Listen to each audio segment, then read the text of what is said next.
Hello and welcome to the Idaho Renaissance Fair Inc. YouTube page. We brought back a very special guest. This here is Denice again. This time, Denice, what are we going to be learning about today? We are going to be learning about the other side of accessories. Not before we did hats. Now we're going to do, the jewelry, all the little accoutrements that just kind of round out your outfit, and then things that you can carry things in and hide your little fairy boxes. And yeah, we lovingly call these fairy boxes. So find ways to hide them. And I didn't bring my book, but I have other items that we can hide them in. Do you mean like a hollowed out Yeah, book? I have a hollowed out book that I have my fairy box in that I can You look very regal with your book. Yeah, I'm like you're reading my checking book and I'm Facebook. like, oh yeah. I'm like, oh no. Yeah, exactly. So we're going to start off with peasantry first. We're going to go, kind of build ourselves up to the more elegant things. And that's why I'm kind of like knitted items. These are always really good, especially if you're doing the more colder Ren fairs. These are arm warmers, very simple to knit or purchase off of another Rennie. Same thing with this wraparound shawl. You've probably seen these very popular in the series Outlander, and there's a lot of historical series out there right now. And like another one is Manhunt, that was during chasing after John Wilkes Booth after the assassination of Abraham Lincoln, and you see these on Mary Todd Lincoln. Well, knitting has been an art that every culture worldwide has their own version of knitting or crocheting or something along those lines. It's just historically you want to be warm or not naked. Yeah. And so you find a way to do it. So for a peasantry, would male peasants also have similar? Yes. Generally, it's like knitting was a lot of times, especially in the higher climes. There's when you get snowed in, there's not much else to do. You knit, you do, you weave.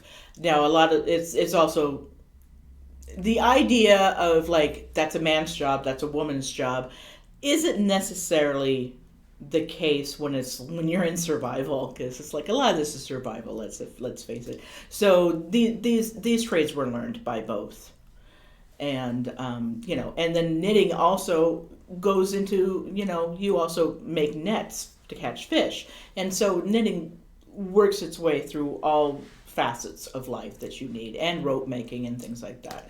And so yeah, they would definitely knit items to keep themselves warm. And as someone that wants to portray these people, these are great additions to your outfit.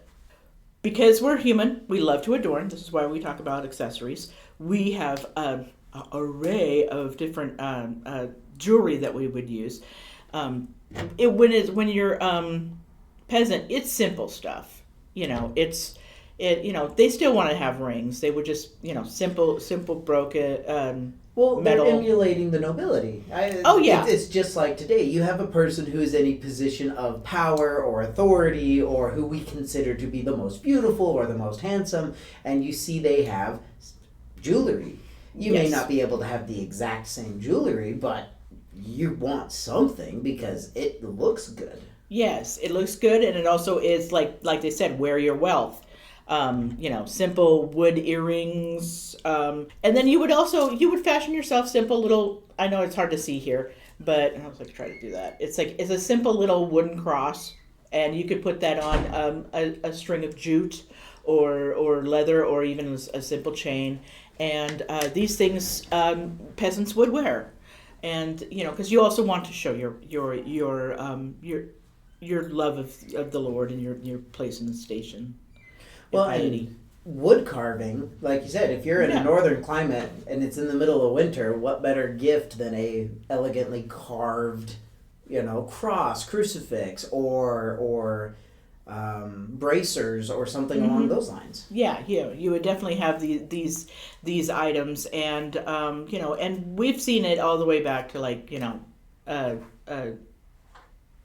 primitive times that Ancient people love Egypt. to adorn themselves, and of course, like you said, show it till you are it. If you're in like a little bit more middle class, you would have yourself a rosary. These are, you know, and if you were like peasantry, the rosary beads would probably be you know, simple seed beads or like wood, and then, you know, your cross. But you pray on each of these. This is a, you know, and this is a very important thing that most people would have at that time. So the metal, when you start getting into the metal and the glass and things like that, because glass at a time was a symbol of status. Yes, because it took a lot to make. It's like anything that took a lot of effort to make was something that would take more time.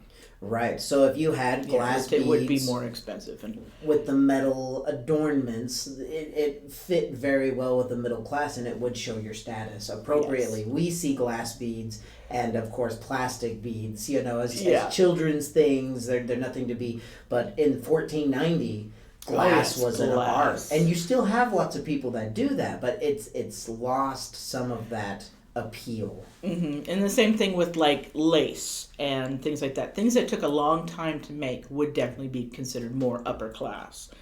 And then when we start getting into the more elegant things, we would get into the more adorned crosses, the ones that have stones. Now this is like a citrine stone, so this is a more lower, less expensive stone. But this is definitely a higher class of jewelry. And then you start going crazy with the pearls. And pearls everything. Because pearls are hard to get. And they're expensive. So we pearl everything.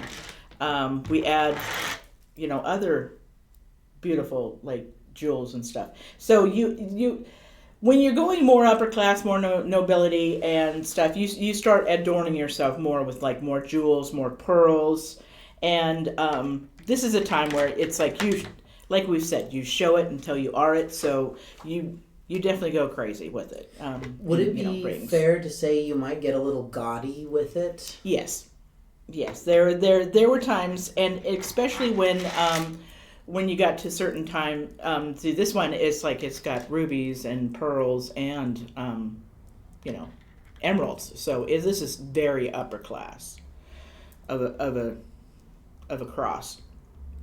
And the metal would be less of an iron, less of a bronze, it would be more like more silver, more gold, more silver plated, and that sort of thing. So yeah, and less tarnishing, and then of course, you know, like rubies. These are earrings. And so you've got a lot of choices, and then you can go really crazy. Brooch? And this is a brooch, but a lot of men would put that on their codpiece. It's a statement, and here's a little fun little story, because I like to do stories.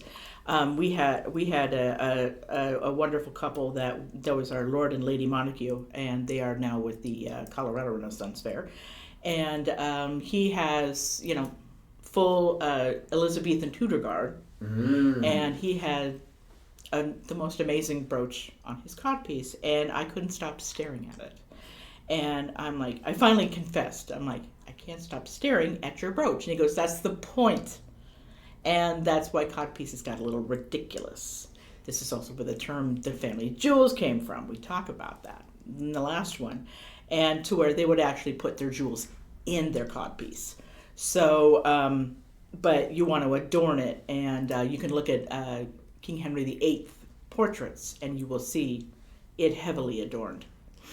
Turns out, with men, it's been a thing for as long as time. Yes, it's like, you kind of think of it like birds, that the most beautiful, gorgeous birds are actually the males, because they're attracting the females. And it goes both ways. We like, at that time we were all trying to attract everybody. So yes, there was a lot of adornment going on, and then it would get super ridiculous. You get into the Rococo period, King Louis the 16th and Marie Antoinette with the which that's more of the 17th. Yeah, 17th century. Yeah, that's towards the end of the French nobility, because the revolution hits right after ours. Right. That's we kind of, you know, a little bit of history, because they bankrolled our revolution that kind of created theirs. Yeah. It's like we have so much fun with France. And France, of course, loved the fleur-de-lis. And you can't go wrong if you want to be French or if you want to be even kind of like noble.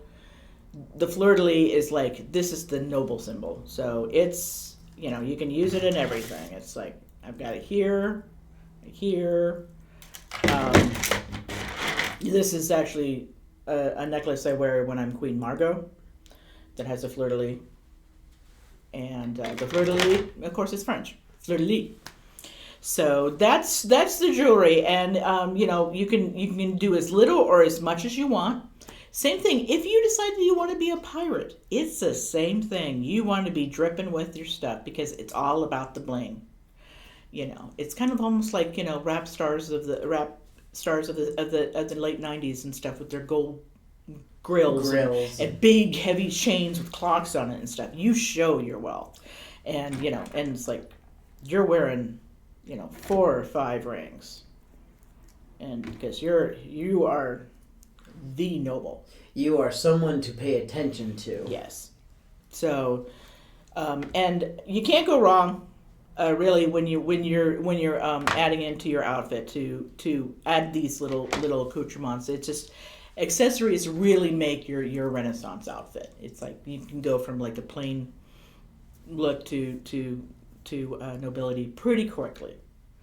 And then the second thing we want to talk about when it comes to accessories, because we got about jewelry and and the hair, it's where do you carry? What do you carry? How do you carry your stuff?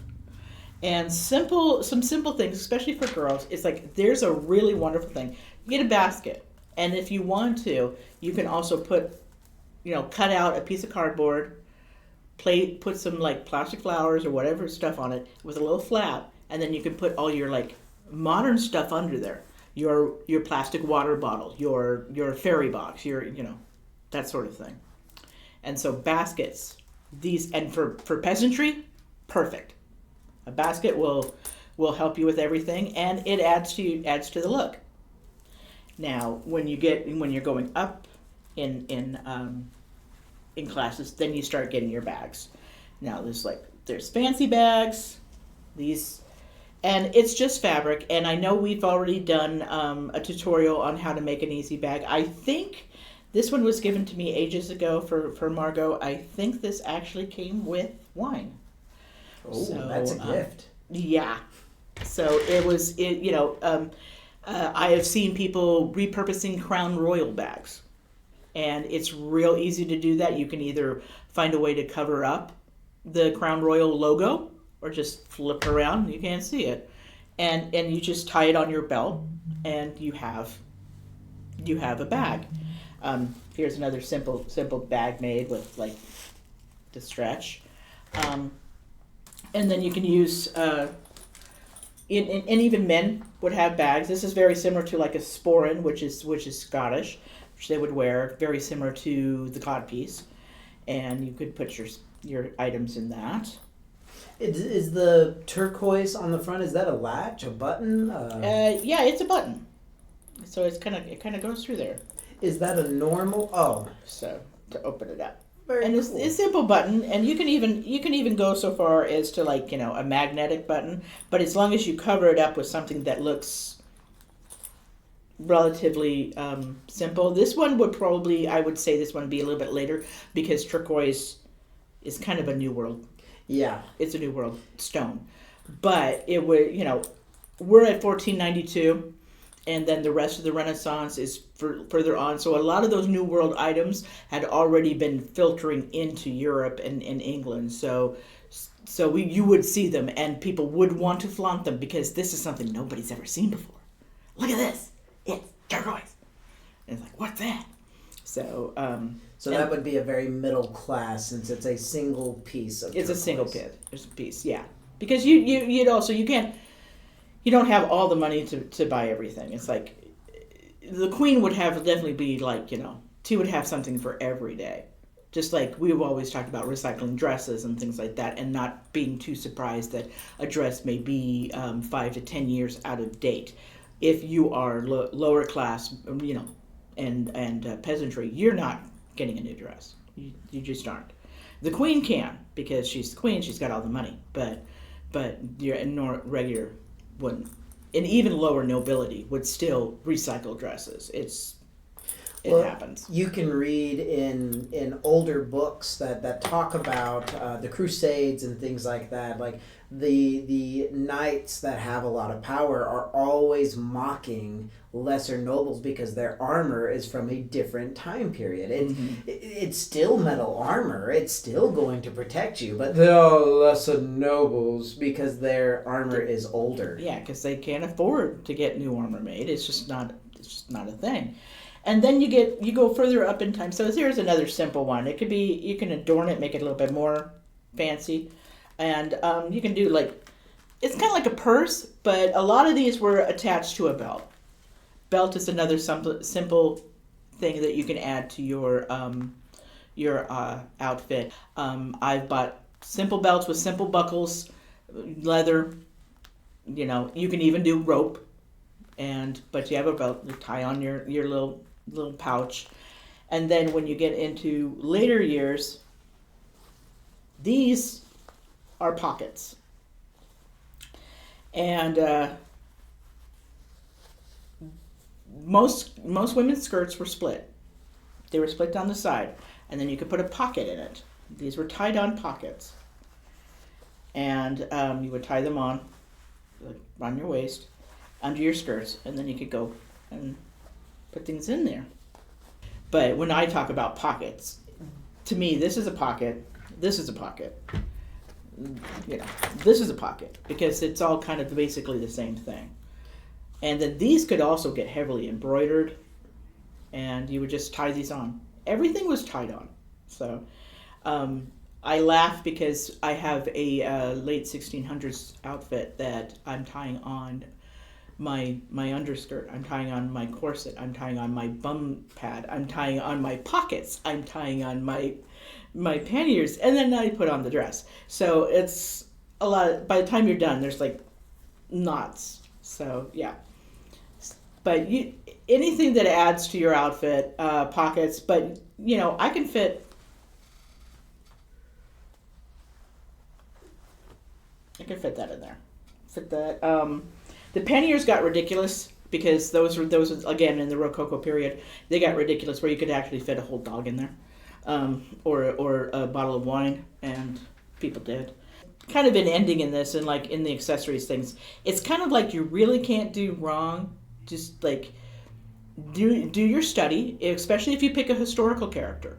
Do your study, see what they kind of looked at, because when I did historical characters, both of the ones that I picked, Marguerite de Valois, and then Beatrice d'Este, their history says that they were fashionistas.